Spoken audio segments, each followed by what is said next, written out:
pay attention. Oh, yeah. You're looking for capitals?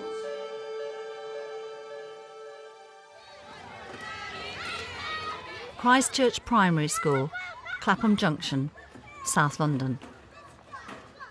This one squelches when it walks. The aliens are coming. They've boldly been where we've not been. They're blue and purple, sickly green. Some have teeth. Liz Pope's an experienced teacher who enjoys teaching Year 2, and some. especially from the front.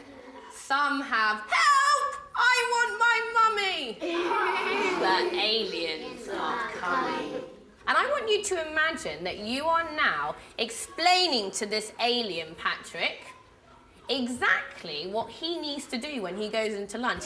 When it comes down, the pipe which leads to your tummy makes... But she'd like the children to retain their early years' independence and rely less on their teacher for guidance. John Bailey's hoping to offer her some advice. Do not eat eyeballs. Excellent. Right, what else would you say would be good advice for this alien? Raquel? We eat with knives and forks. Excellent, thank you very much. So, eat with a knife and fork. Yes. What words do we use to make sentences longer and more interesting? Stefan? Adjective. Adjective. So I could put in an adjective there. So eat with a, I'll just put that in there, a clean knife and fork. Brilliant, that's giving some more information. What else could I do to make this sentence longer? I can use other words apart from adjectives. Because it might make lots of mess. Because it could make a mess. That's a great sentence and a lot more interesting. They're really engaged, they're with you. Yeah, you've got them into the room, they're on the mat, they really enjoy that monster story. Mm-hmm. Secondly, I really appreciate the way you're reading a bit and then putting in breaks for question and answer, so that you're changing sort of modality all the time. I also want you to notice you. I think you look terribly relaxed and happy here. And the rest of you may choose what you'd like to start with. Do you want to pass the fruit over? We don't want that in the way. Pass the fruit. The test comes when Liz sends the children off to work by themselves, whilst she concentrates on developing individual literacy skills. Number 1. You make a start with yours, making your sentences as long as you can, with connectives and adjectives in there. Yeah? I think I can make a sentence, the whole sheet. I probably wouldn't do it that long. I like this colour. Liz and the children have already worked out a set of behavioural guidelines for individualised learning.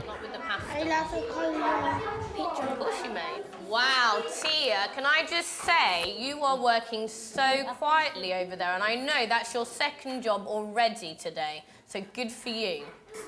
Emma, you look lost. Are you looking for somewhere to go? Why don't you go on that table? Agnes knows exactly what she's doing, so ask her if you need a reminder, OK? That was great. That's that positive, that's that out loud positive reminder, isn't it? You could see them drifting off task over there. So you looked across and said how well, how well that group as a whole was doing. And I just want to draw your attention to that. What do we call that? We call that positive scanning. By my count, you did that twice in the morning. You should probably do it about 5 or 6 times more per hour than you do. That's in there. Yes? Yeah. Or you can go this way. Yeah, like how is that? I would use it. Oh, that's not yours. Well, that's £4. Ian Ferramy, can you two come here a sec? Come round here. I just wanted to explain to you, just making sure that you understand what you're doing over there. Is the calculator being a bit distracting to you? No, we need the calculator because here bought all the things. Okay, but what I asked you to do, I didn't probably make this clear. I just want you to buy one thing at a time. Okay, so you just buy one thing, and then you give the money to the person, and then when you've done that, you swap over. Okay? Listen, tell me to drop dead if I'm being wrong about this. But what I notice is you look to me as though you were a bit more stressed during that independent time than you were when you were doing the stuff from the front. I said to you stressed, and you said no. But I noticed your colour was a bit higher, and I thought, I wonder, are there control issues here? I would agree, actually. I mean, Some of them are like the other side of the classroom. You can't really come over and be that calming influence on them. You have to do it more with your voice. And I don't know. I do stay on that table. I don't get up very often because I just feel that it is quite good to sit and focus with children and push them on as much as you can. Do not slobber. You see, I think we might have two targets. One target is to make you feel confident and happy, and the other is to make sure that they're fully engaged. I mean, we're talking degrees here. Yeah. I don't want to suggest you go to pieces because far from it. This is kind of what's interesting about this is I think it's an exemplary lesson.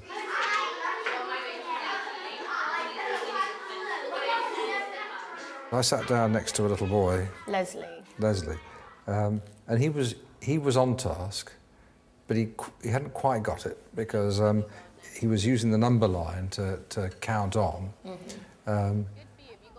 But he was talking faster than he was counting on, so he was saying it, but his hand and mouth weren't in sync. Yeah. So he kept on saying one thing, but his hand kept arriving in the wrong place. So what do you got here? 38 plus 5 plus 3, is that right? For me, it came to the real heart of the issue, because I thought, I bet Liz is sitting over there. One of the reasons why I think she might be feeling a bit anxious is the child might be sitting over here doing this, and she's thinking, oh, you know, someone should be there to rescue him or teach him. Yeah. People eat them. People will... If we're worried about this independent work, we probably need to sharpen up the activity directions a bit. First of all, you define the behaviour that you want, so you're absolutely clear about it, so you can explain it absolutely clearly. And then you define the antecedents for it, what commands and instructions and signals you're going to give to get people to start it. And then you make sure that when that behaviour is in place, it gets positive consequences. You're saying be a bit more specific, so like after every 5 minutes you must have... It may not just be heads down and quiet voice. We may want them to do some more specific things like pause every 5 minutes to show your neighbour your work and get your neighbour to make a constructive remark about it. We might even want to do something like breaks when we say, has anybody given anybody a constructive appraisal of their work? Write it with pencil, not with the pastel. Pardon? Well done, Reese and Stefan. I can hear you working on that. When we're doing like group discussions, we very much give each child a role. So one child would just have the role of being the encourager. The other child was like the manager who had to make sure everyone stayed on task. And I'm just thinking, I mean, out loud really, is just thinking, could we maybe extend that and have per session a manager, an encourager, or something else that they're maybe used to, and actually just giving the child a job on top of what they're doing. Well, that's genius, isn't it? And it's double genius because it's translating what we already know from one area to another. Yeah. And I like it too because there's a kind of dialectic here, isn't there? That you give them a lot of structure in order to be independent. Yeah. And it's only once they've got all that gear that you can then sit and relax back there, knowing that they're They're getting on. Yeah. that they're in battle formation.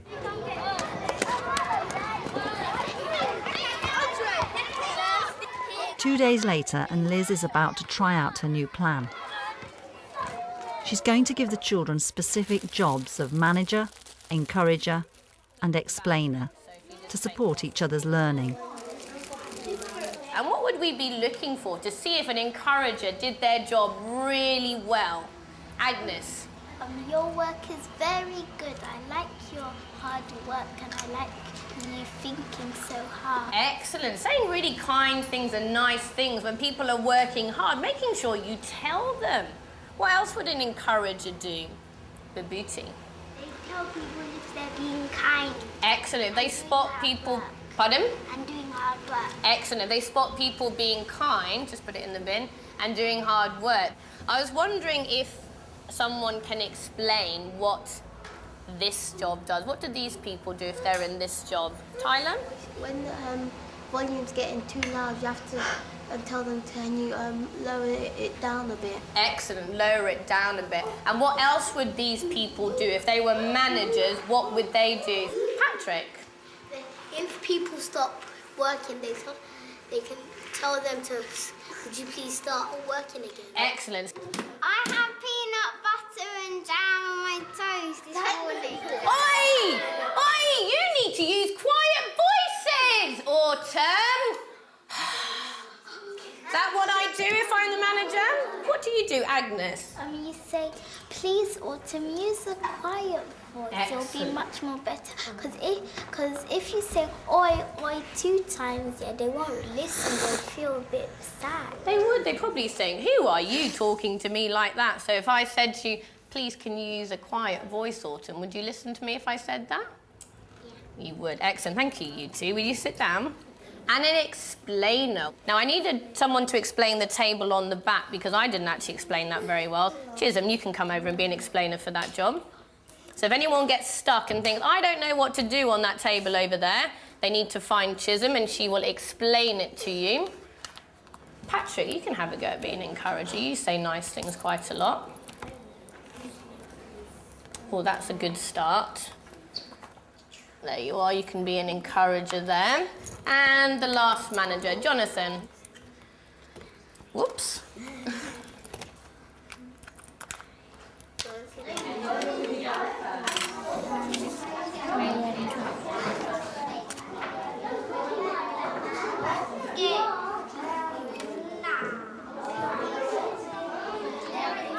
Right, I'm looking for people who are doing their jobs really nicely.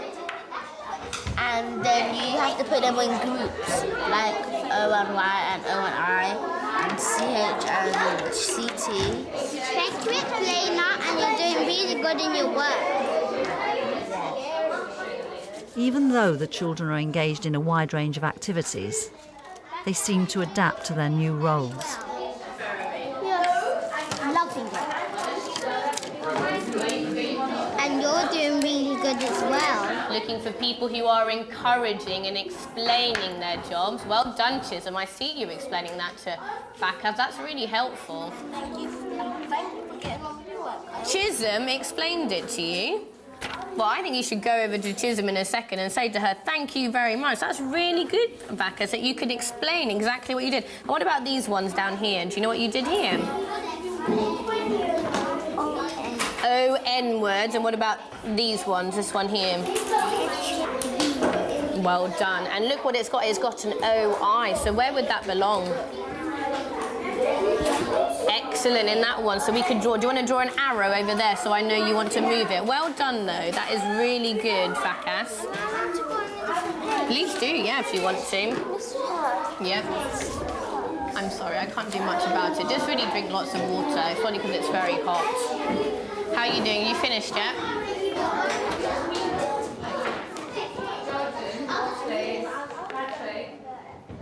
Yeah, it was wild. Better than anything I could have imagined. Yeah, I know one thing I thought was really good as well, actually, is especially with the little boy who I got to explain at the end, he's actually someone who has English as additional language, and he struggles with kind of understanding things. So he kind of needs things re-explained. So I kind of thought it was quite good that he was then able to not just do the activity with someone helping them, but actually to then explain to me what he did, which I found was quite good, because sometimes he does worry me that, you know, has he actually understand what he's doing? You know, we were talking the other day about your study rules. How can we make sure everyone can learn? You can see what they could be like in just 4 or 5 weeks' time. Couldn't you? Getting back suggestions from them. No, definitely.